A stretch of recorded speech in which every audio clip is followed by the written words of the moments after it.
My First Event, by myself, Casey Hoover. Three-day eventing is an equestrian sport in which a horse and rider compete in 3 disciplined events over the course of 3 days.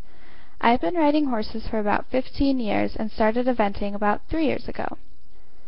This is an image of my horse and I doing dressage. Dressage is a discipline in which the horse and rider complete a pattern and are judged on the overall effectiveness of the rider's aids and gauge the horse's willingness to perform in gymnastic-like movements.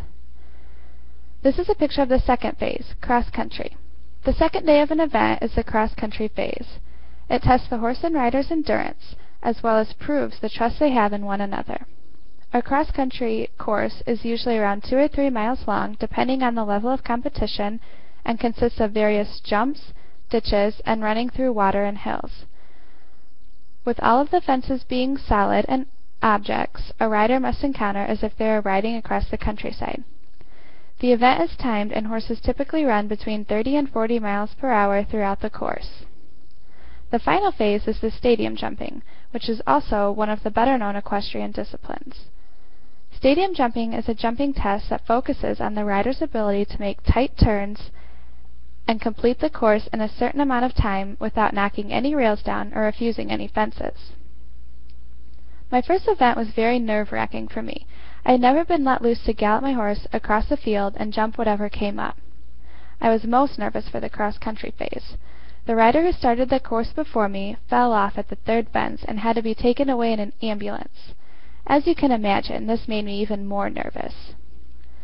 This is a picture of an event rider that fell off during a cross-country course. Because the cross-country jumps are solid and usually made out of stacked logs or heavy wood, if a horse hits the jumps with its leg, the jump doesn't move or fall out of the way. This is cause for many eventing accidents. In a lot of accidents, the horse's legs get caught on the jump, and because the jumps don't fall, it results in the horse and rider flipping head over heels. As my turn to ride came closer, I started to get very nervous. As I entered the start box, I remember seeing the horse and rider that were involved in the accident being taken care of by vets and doctors. I knew that if I wasn't focused and didn't think every obstacle through, I could also be involved in an accident. The start box is where you wait before starting on the cross-country course. Because it's timed and there are time penalties for each refusal, there are timers at each jump and a specific time each rider starts. It can be somewhat scary because the timer gives a countdown from 10 seconds before you start. There was so much adrenaline running through me, and I could remember I just wanted to go so I could enjoy the ride instead of waiting and being nervous. Before I started the course, my trainer came to remind me of a few things. She told me that even though we had just witnessed someone fall, every ride is different, and to enjoy my first event, I had to trust my horse as well as myself.